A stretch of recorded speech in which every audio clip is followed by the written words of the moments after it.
Olá, graça e paz em nome de Jesus. Nossa leitura de hoje fecha o livro de Neemias e abre o livro de Esther. Esses dois textos, apesar de serem diferentes, têm algo profundo a nos ensinar. O tópico que nos guiará hoje é: o silêncio de Deus não é abandono, é soberania. O capítulo 12 de Neemias é a grande festa. Dois grandes corais entoam louvores a Deus pelas muralhas que haviam sido reconstruídas. Eles adoravam tão alto, de modo que a alegria de Jerusalém podia ser ouvida de longe. É o ápice da restauração. Mas Neemias capítulo 13 é a ressaca. Neemias volta para a Pérsia, onde permanece por um tempo. Mas quando ele retorna para Jerusalém, ela encontra agora o templo profanado. Os levitas estavam sem sustento, o sábado havia sido violado, havia comércio nas portas, casamentos mistos haviam retornado para o povo, porque sem vigilância, sem uma vigilância constante, a reforma de Esdras e Neemias não durou e o povo voltou àquilo que era. A cena muda radicalmente no livro de Esther. Deus não será mencionado uma única vez em todo o livro, mas as suas digitais estão em cada detalhe. A história narrada no livro de Esther se passa em outro tempo, cerca de 50 anos da história de Neemias.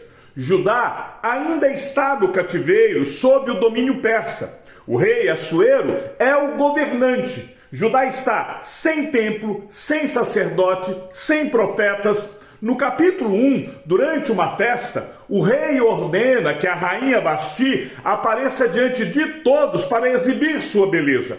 Ela se recusa e assim o rei a depõe, abrindo uma vaga no trono que mudaria a história do povo de Deus.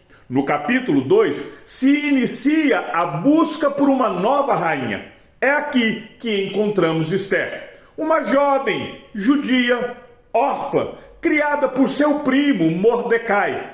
Ela não tinha posição, poder, enfim, nada que a qualificasse para o trono, mas ela foi escolhida rainha.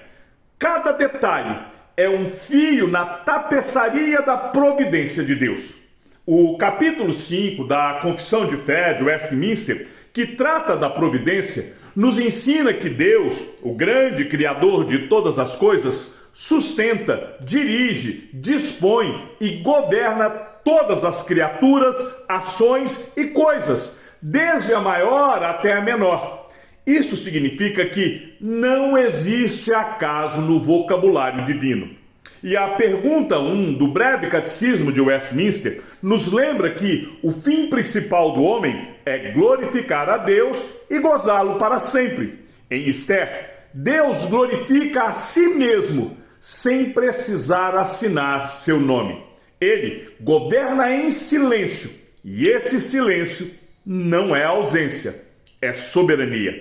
Esther é um tipo imperfeito de Cristo. Ela, sem saber, foi colocada naquela posição para salvar o seu povo. Jesus, o Filho de Deus, habitou entre nós com o propósito de nos salvar de um inimigo muito maior do que qualquer conspirador persa, o próprio pecado e a morte. Esther precisou ser convidada e convencida a agir. Jesus agiu voluntariamente. Esther arriscou a sua vida. Jesus foi realmente morto para que nós pudéssemos ser plenamente salvos. Jesus é o verdadeiro intercessor, o verdadeiro salvador, e nenhum decreto pode revogar aquilo que ele fez. Então, qual o desafio prático para a sua vida no dia de hoje? Primeiro, confie nos bastidores. Talvez você esteja vivendo um capítulo da sua vida que parece sem sentido. Uma porta que fechou, uma mudança que não faz sentido, uma espera que parece eterna.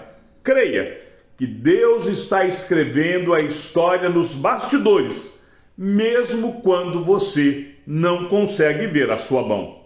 Segundo, seja fiel no lugar aonde você está. Você não precisa estar em um grande palco para ser instrumento da providência. Atente para a direção e o chamado de Deus em sua vida. Se você assistiu até aqui, escreva nos comentários providência. Compartilhe este vídeo em suas redes sociais para que as pessoas que estão passando por algum momento em que a vida parece fora do eixo ou que acham que Deus está silencioso e as circunstâncias não fazem sentido, que essas pessoas possam ouvir a verdade de que o silêncio de Deus não é abandono, é soberania.